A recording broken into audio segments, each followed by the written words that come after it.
Good afternoon, everyone. I'd like to thank you all for taking the time to come listen to me prattle on. My name's Dave Lewis, and I am from Canada. And no, I'm not an American, as I have been asked about several times today. We're colder, and we like our beer more than the Americans. Good beer.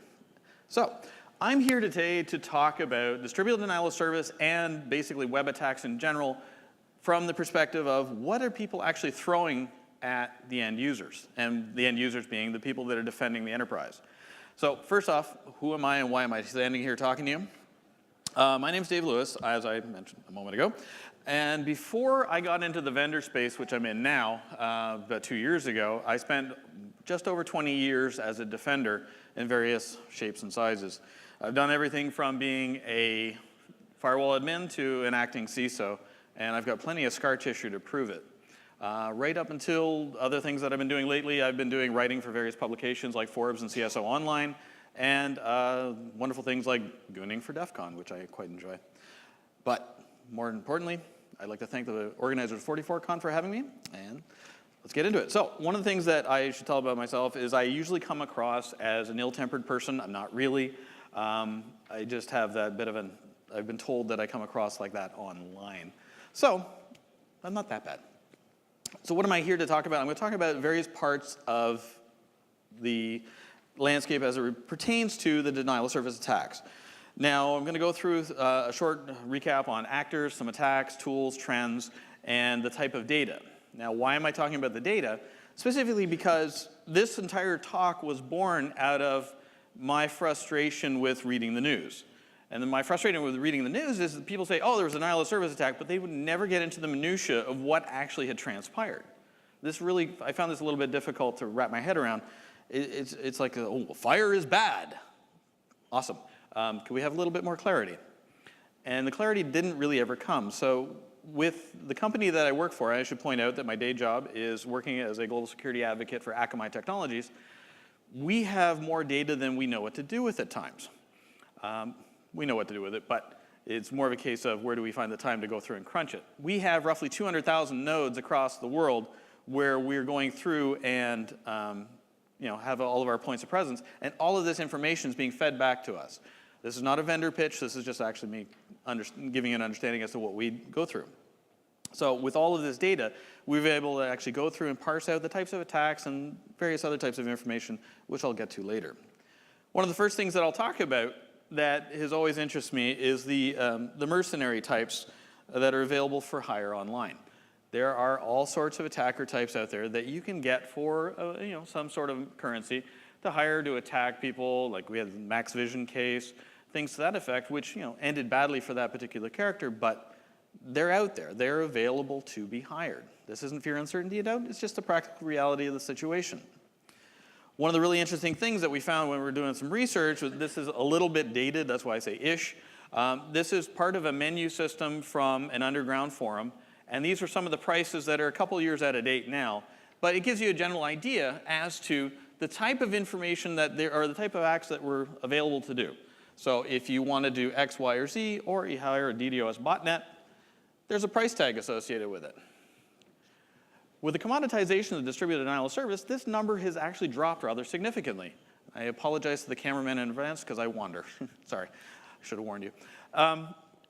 And with these types of prices, the barrier to entry has become very easy for a lot of people. But all is not lost, rather, because there's other, pardon me, there's other organizations out there like this which set up a clearinghouse to have hackers hired for doing positive work, for doing any sort of testing. The problem was when I originally put this slide up, roughly 48 hours later, they were compromised and every single user was dumped onto Pastebin or something to that effect. So, right idea, sort of missed on the implementation.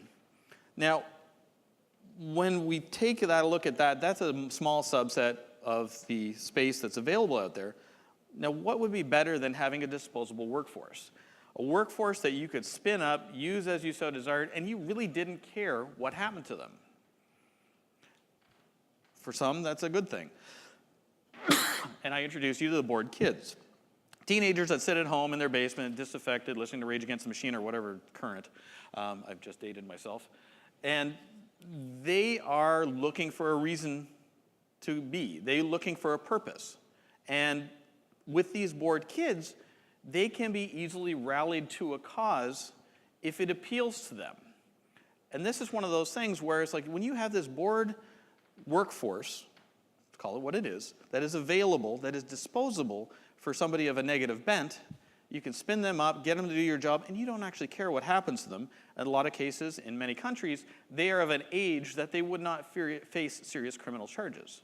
So this is one of the actors out there that I really worry about, because a lot of these kids are negatively impacting their future because they're getting pulled in by other organizations.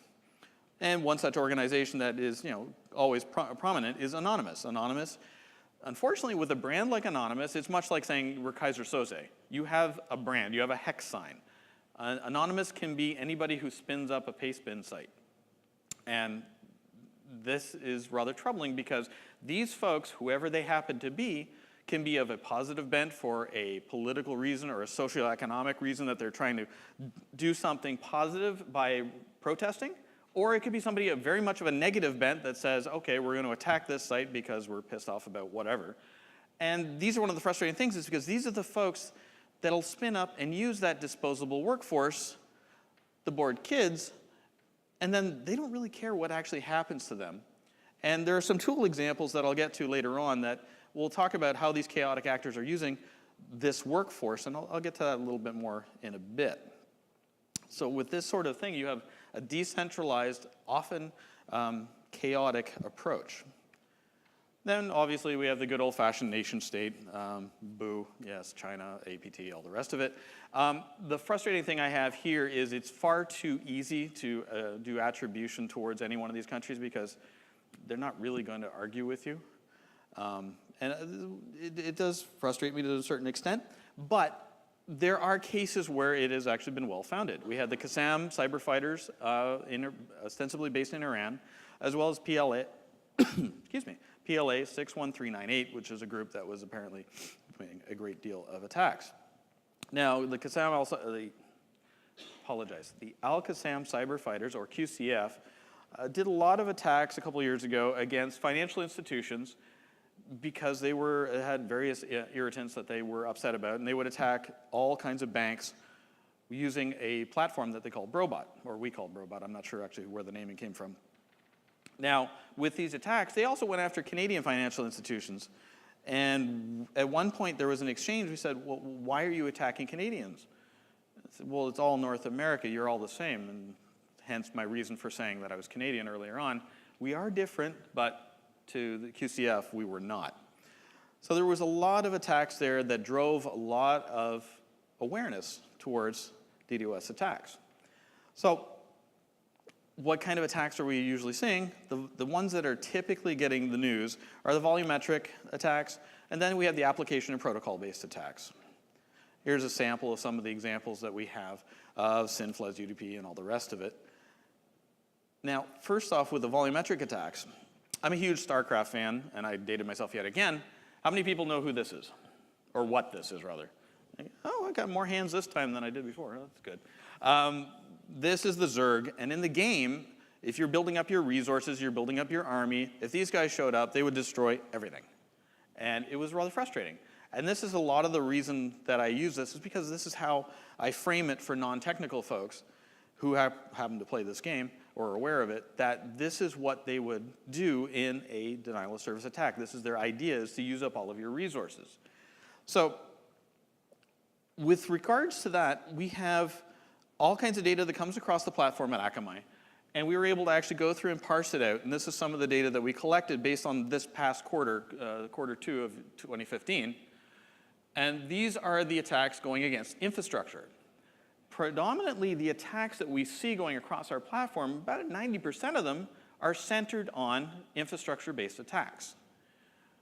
We have SSDP, I know it's a bit of an eye chart, and SynFloods, those are the two primary ones. SSDP, Simple Service Discovery Protocol. This is something that I have put out there before, and I'll talk about that in just a second. There we go. This is something that's used to amplify attacks. I received an email from the Organization for Universal Plug and Play, and they took issue with an article that I wrote about SSDP being used as an amplification attack mechanism. They said that's just not true. It's actually 100% secure. Okay. I had a bit of an issue with that because, one, we have raw data that shows that this is actually not the case at all, and they actually demanded that I take the article down. I said, did I say anything that was categorically wrong? And they said, well, we disagree with it. And I disagree with a lot of things I write too, but I wasn't going to take it down. And this is one of the things that they were willing to go to the extent to try and bully me to take down an article because I said something that was, I got data to show that it was true, but they didn't want that message out there because it was contrary to what they were trying to do. So I had a better message. I said, well, fix it.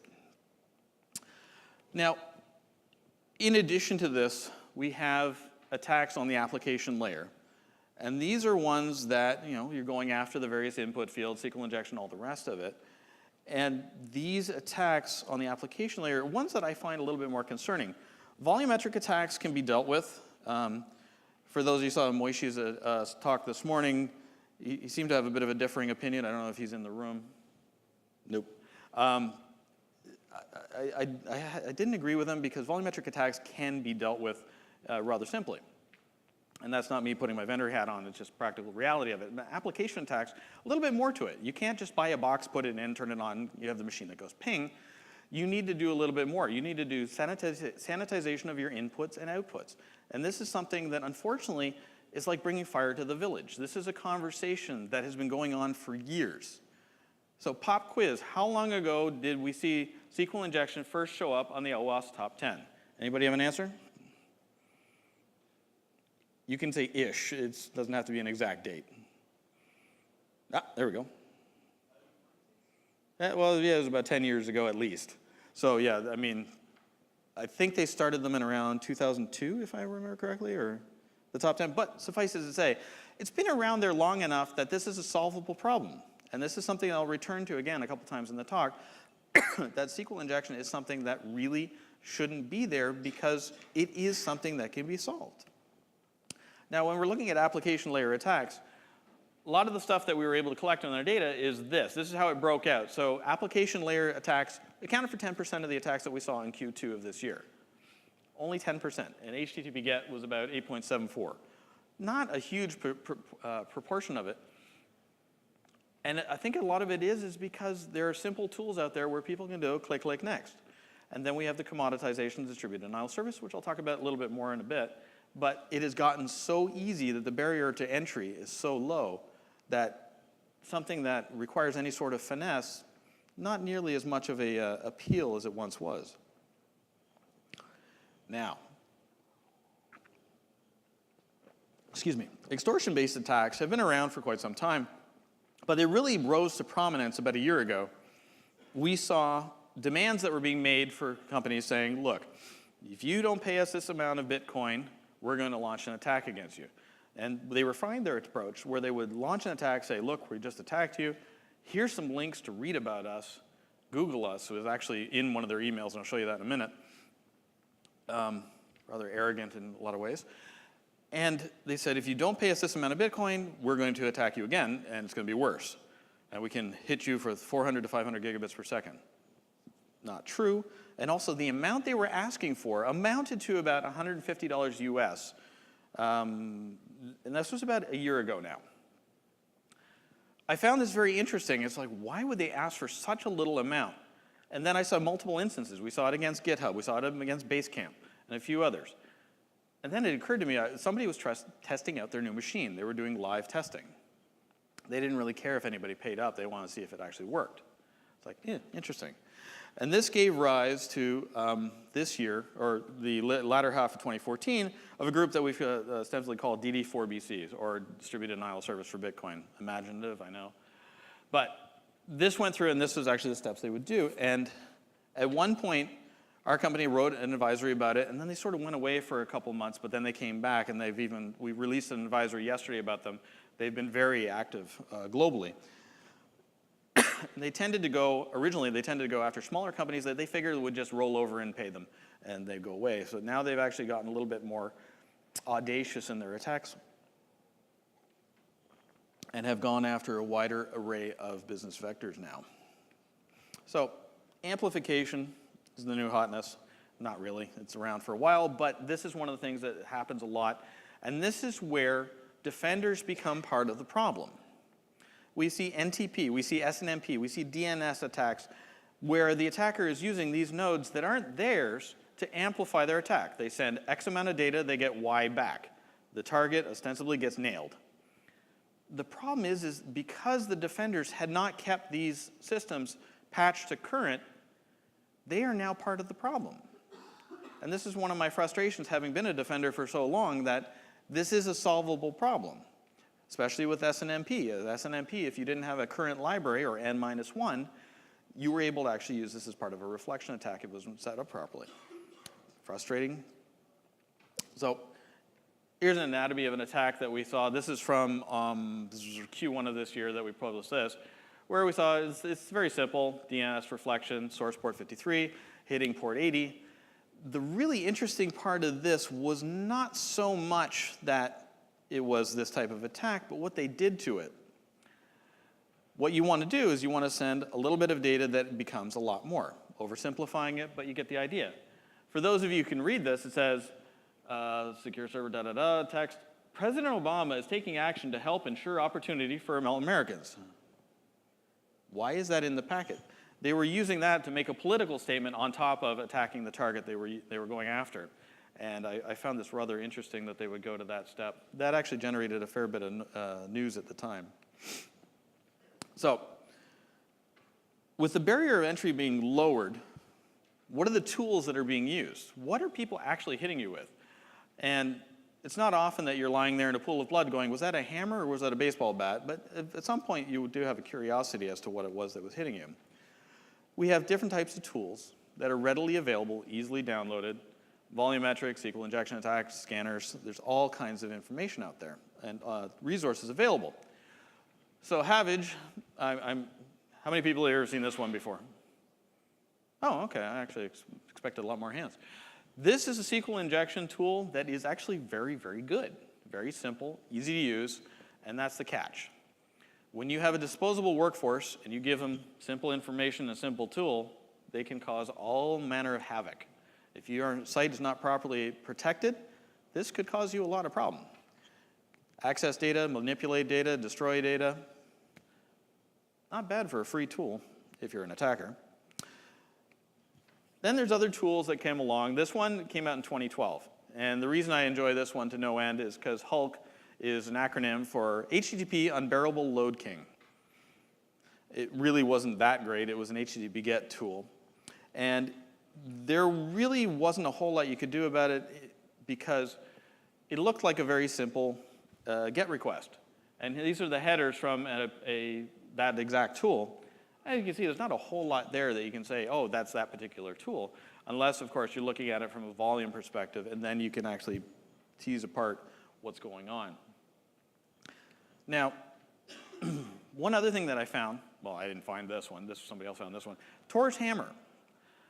When you have a giant network like Tor that's available to you, this has a lot of wonderful aspects where you can actually protect yourself, have a level of anonymity. But when you give this to a wider audience, you're going to have negative operators that are going to take part in this. And Tor's hammer was a perfect example of a tool that could be used to launch a denial of service attack over Tor, and it worked rather effectively. And to put it in perspective, not specifically to Tor, what we did was we looked at some of the data from Tor exit nodes that was coming across and the types of attacks that we're seeing, vulnerability scanners, SQL injection.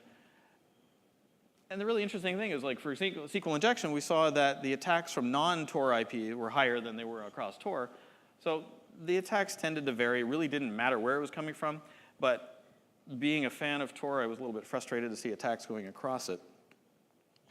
And the types of attacks that we saw going across Tor by frequency primarily were directed at retail and financial services, and this isn't really a big surprise. With the XAM cyber fighters, the QCF, they were going after financial institutions because they wanted to hurt the bottom line. Now, as financial institutions have gotten better at protecting their assets, the attackers are going, okay, we need this information, as well as the Carter forms and all the rest of it. They want their information. So where do they get that information if they can't go after the financial institutions anymore? They go after retail, Target, Home Depot, all the rest of it. Granted, those aren't web-based attacks or anything to that effect, but it shows that the target has shifted. Eventually, retail will catch up. They'll do a better job, and then they'll attack whoever's next in line. So yeah, and going back to Tor's hammer, sorry, I got my slides out of sequence there.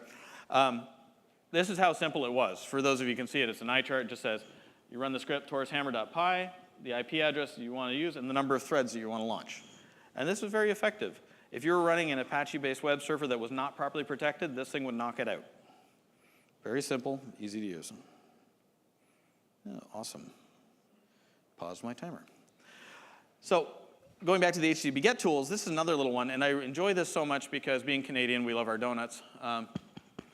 This particular tool is very simple, URL, post, the data, and then it'll give you the data you got back. So it's a very, very simple attack tool. And very much like the Hulk and the other tools like that, it was dirt simple. The barrier to entry has lowered so much that anybody can do this. Now with Donut, here's an example of their traffic if you launch an attack. Obviously, I've changed the host to protect the guilty. But it's very simple. Nothing really fancy. And speaking of simple, low orbit ion cannon.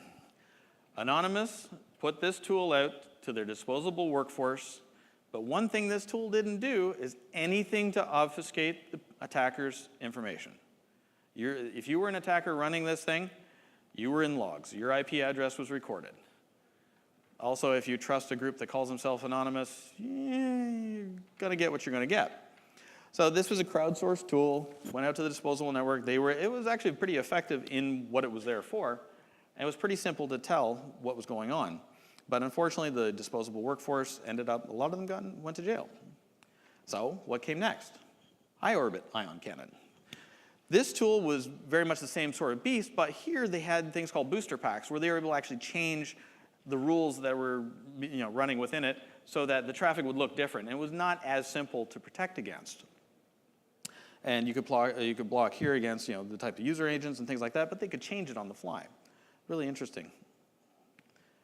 Now with QCF, their particular tool was something they wrote themselves, and this was referred to as Brobot. And this is a PHP platform that would leverage compromised WordPress installations. And there were a few other installations out there, but their primary bread and butter was compromised WordPress installations. But WordPress is secure, right? Yeah, exactly. I've been running a WordPress site now for almost 10 years, and I am surprised that it's still standing, I'll be honest. And this tool was so good that it was actually they were able to transition an attack with 5 minutes. So if you put in a block in place, within 5 minutes, they had retasked their platform for a different type of attack. It was very nimble, very agile. And it still exists today, it's just in a deprecated format at this point. And then we had tools like wget. This is one of the things that frustrates me to no end. When there was a news cycle not too long ago where wget is an attack tool. Wrong. It's like saying a hammer is an attack tool. Yes, you could brain somebody with it, but that's not its purpose. So I worry that law enforcement and governments are focusing on the tool as opposed to the intent. And this is one of the things that I worry about. Hopefully, we as a collective organization, being InfoSec, or however you self-identify, can take this message beyond these points to do a better discussion. And this slide, which I swore to God I removed, this is about Beast. I will not talk about this. I'll let you read it for a second. I had intended to pull that one out. So with the amount of data that we have on our platform, we're able to actually see a lot of trending information. And the types of attacks we see are very interesting.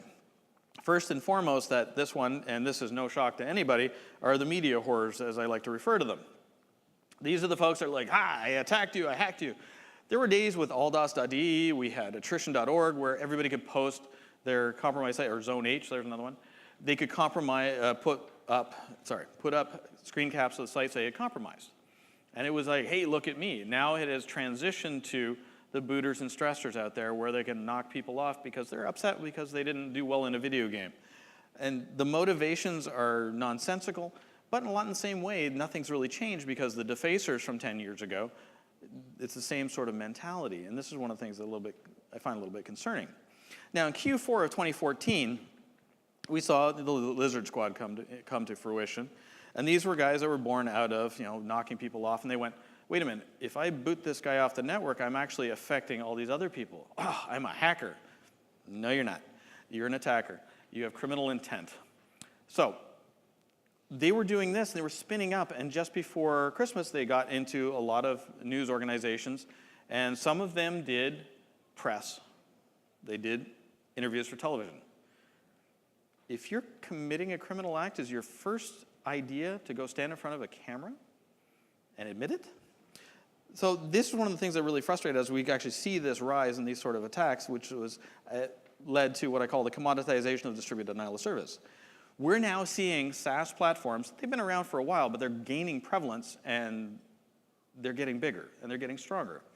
These platforms where people can go, and for a little bit of Bitcoin, they can launch an attack. I'll dig into that a little bit more in a second.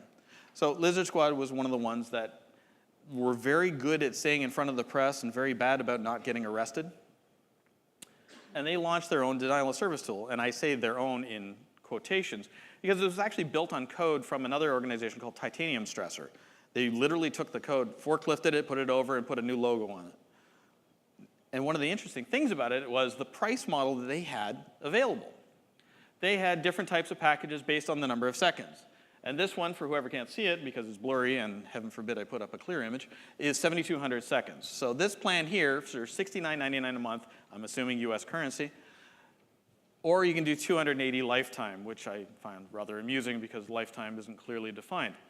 So I took that number of $69.99, divided it by 30 days in a month, came out with $2.33 a day.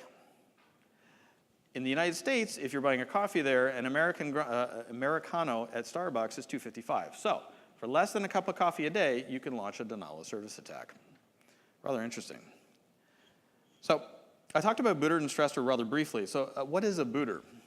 And it's one of the interesting things here is like, what does that nomenclature mean? It's a different type of etymology from a stressor. So a booter is when you go into an online gaming world and you want to knock one of your rivals off in a massive multiplayer online game.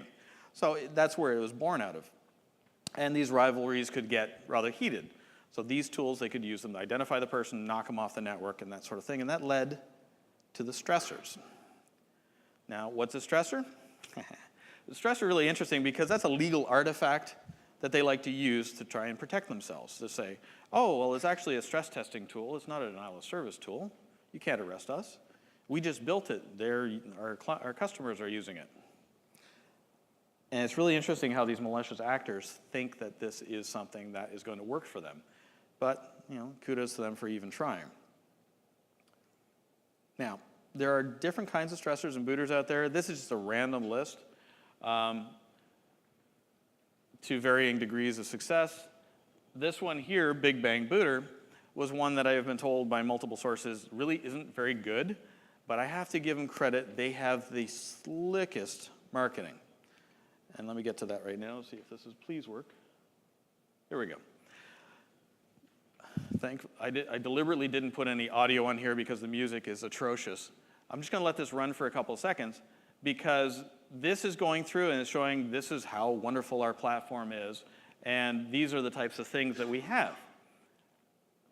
Private custom source. Okay, sure. And there's a few other interesting things here is that they're trying to position this as a legitimate business. You want to hit like a boss, which doesn't sound like legally good ground to be standing on. Oh, they have a boot page. So if you're pissed off at Johnny because he beat you at whatever game, Destiny, then there you go. The best part is yet to come, untraceable servers. Yeah, right. That didn't work out so well. A+ attack methods, and here it comes. 24/7 friendly support. They have gone to the point where they are trying to position this so much as a business that they are willing to say that they've got 24/7 online support. Great production values, crap product, but it shows that they really have taken the time collectively to move commoditization of DDoS into what they see as a legitimate business model. And unfortunately, they do make money at this. So some other highlights that we saw in our information was types of DDoS tools that were affecting Joomla and other types of SaaS-based applications, but WordPress by far is still the big kahuna in that respect. SQL injection attacks and data breaches fueling login attacks. Now this is one of the things that drives me nuts, and I'm going to hit on this for a second. Whenever a site gets dumped, be it Adult Friend Finder, all the rest of them, the problem I have is that so many people use their username and password that they would use on their financial institution, on the portal for their healthcare. And then they wonder, how did all these things get compromised? It's like, stop reusing the same username and password.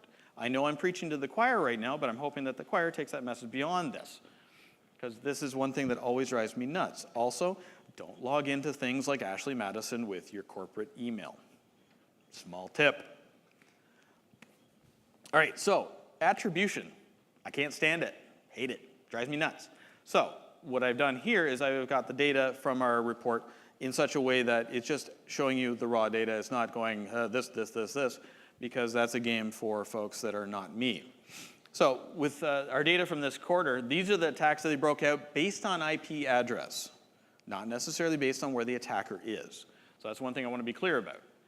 Last month, the big one was last quarter, the big one was the United States. This time it's transitioned to China. Take what you will from that.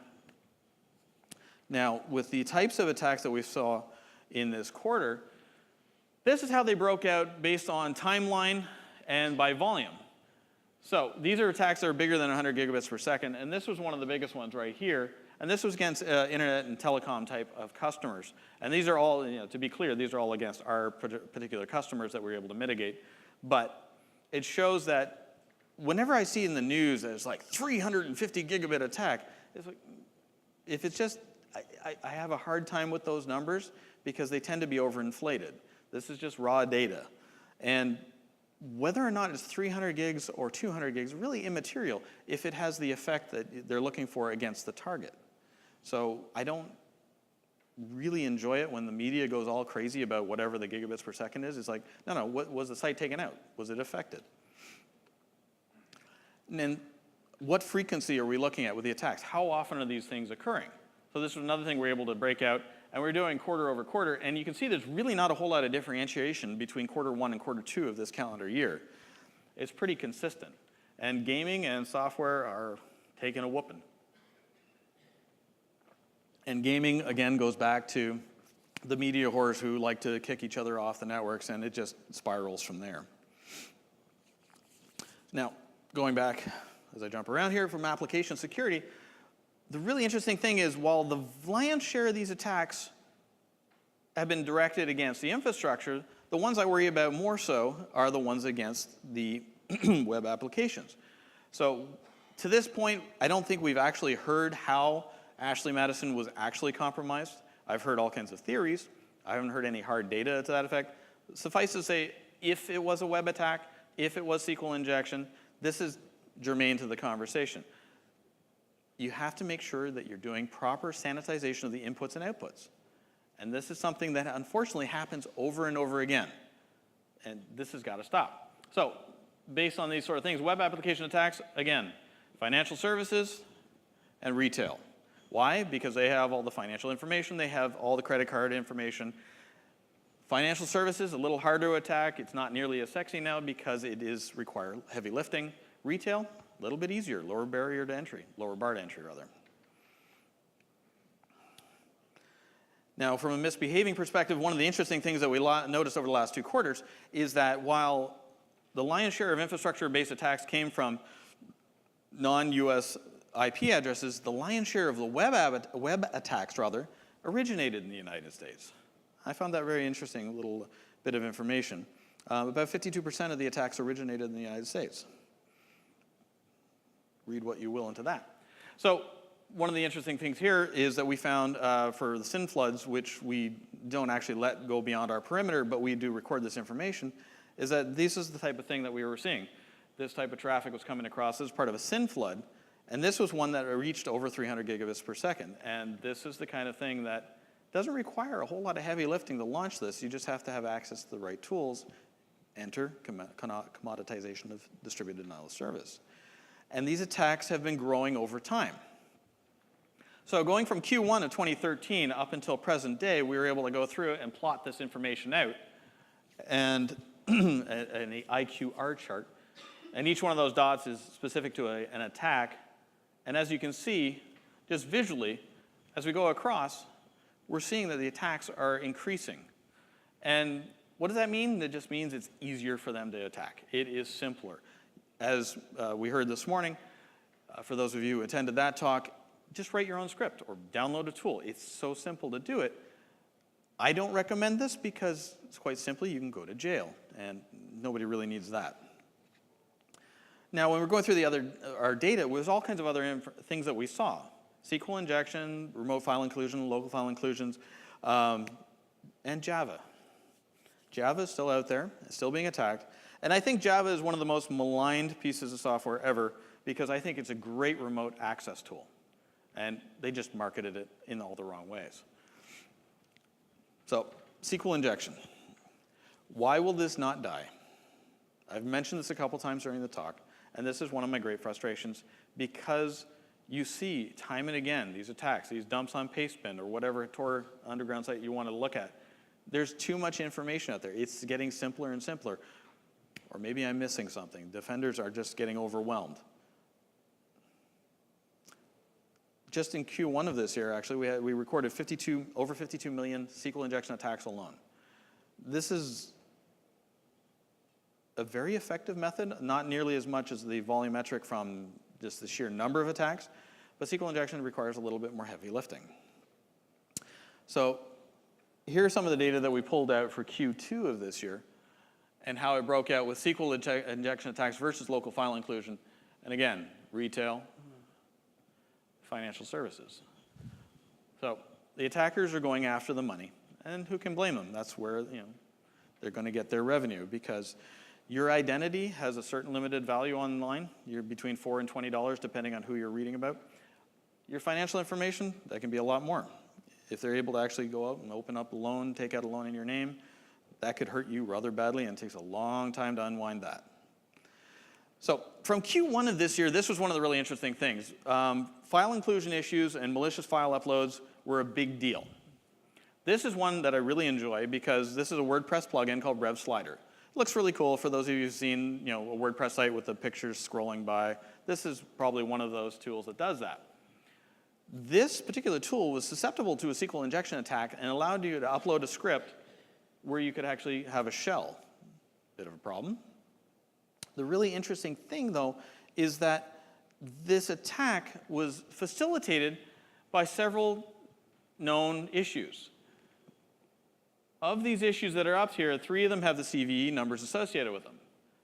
I'm just going to read the years for these ones. 2009, 2012, 2008. Again, we have solvable problem issues. These are files that have had fixes for a long time, or issues that have had fixes for a long time, and unfortunately they haven't been addressed. Again, are the defenders overwhelmed? Yes. Are we doing do we need to do a better job of communicating this out? Yes as well. I never say no to that. Again, excuse me. Then we look at malicious file uploads and remote file inclusions from a breakout based on the number of incidents. You can see hands down that malicious file uploads is one of the big winners, especially in hotel and travel. But you don't always need to be doing things like that, especially when you have hotel sites that's the now defunct, I believe it's called Hippo Travel or something like that here in Europe, where you could actually go to the URL and just change the unique identifier at the end, increment it by 1, and you'd have the next customer and all their information as well available. So you don't really have to worry about SQL injection and remote file inclusions when the applications are so horribly broken. We got to do a better job at this.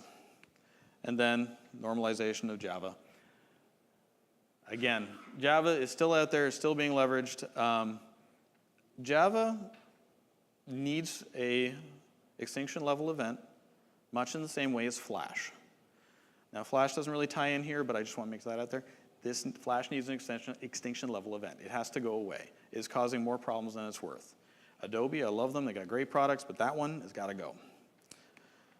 So, when the defenders are not doing a good job of, or that's not really fair, are not keeping up with patching SNMP, patching NTP, all the rest of it, you run the risk of becoming part of a zombie army. All right then. You want to make sure that you're not contributing to the problem. And the reason I say that is because I've talked to law enforcement, I've talked to government officials in various countries around the world who are starting to get the inkling of, well, we can go after them because they're culpable. You participated in this attack, albeit unwittingly. See how this can get really ugly really quickly? So something to take into mind is make sure that you're doing good due diligence, or if you know of a site that has done something bad, don't go out and shame them online. That doesn't solve anything. Contact them. Say, look, we've seen this. Or if they give you any sort of static, go through an organization that will confront for you. There's various bug reporting groups out there like BugCrowd, like HackerOne. There are organizations that can help you get this information out there. So what can you do? Yeah, we'll ignore that first line, because I'm not that guy today.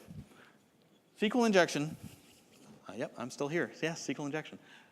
We have to fix it. You have to do a better job of not repeating the sins of the past. You want to make sure that you're doing a good job of hardening your systems. You want to work with your ISP on mitigation strategies. They're the next hop-up line upstream from you in many cases. Some of them may have something in place where they can actually talk to you about how to mitigate it, whatever that solution may happen to be. These are options that you need to actually take the time to examine. You want to work on ACLs, as simple as that may seem, to work on filtering out bad traffic. How many people here have bogon lists on their edge routers? Anybody? 1. Oh, 2, 3, 4. Ah, 4. That's more than last time. These are the kind of things where if you are not doing any sort of traffic whatsoever with Canada, they'll route us into oblivion. Why would you entertain that traffic if you didn't need to? Something to take into account. And I'll just skip right to the bottom one because this is one of the ones that drives me absolutely batty, is patch your systems. Patch your systems. And we talk about it. I know I'm preaching to the converted, but this is a problem that keeps coming up. And as part of what I do with writing with the various publications that I contribute to, is I go through breach notifications in the state of California. They actually publish them, and usually it's like, if you have a company that is global but only has one customer in California, you are legally required to disclose if you are breached to that state. So it's great reading for me. The thing is, with all these breach notifications, the vast majority of them were because a system wasn't properly patched, or heaven forbid, a laptop that was password protected was removed from somebody's trunk, or boot, as you say here. These are the things that I really worry about, is that we're not putting proper controls in place. Because one of the things that drove me nuts when I was on the defender side is people say, oh, we have a firewall, we're fine. We have an antivirus, we're fine. No, you got to do a better job. We need defense in depth. We need to make sure that we're doing a better job of controlling that information. So a lot of this information that I put up here and was discussing today, it comes from, we actually have a site here that, no, this isn't any sort of vendor push. This is actually where we put all the data quarterly. We put a report out called the State of the Internet Report. And all of that information that you saw in my presentation is actually included in there, plus. There's a whole lot of information there. And this report is actually going to be changing dramatically over the course of the next year with a lot more input. And we're actually bringing input from external parties as well to incorporate into this data. So we're hoping that this will actually become a very beneficial tool, much in the way that we saw with the Verizon data breach report has in the past, that we can actually help contribute back to the community, that give you that information to help better protect yourselves. And apparently I talked really, really quickly, so I'll say, do you have any questions?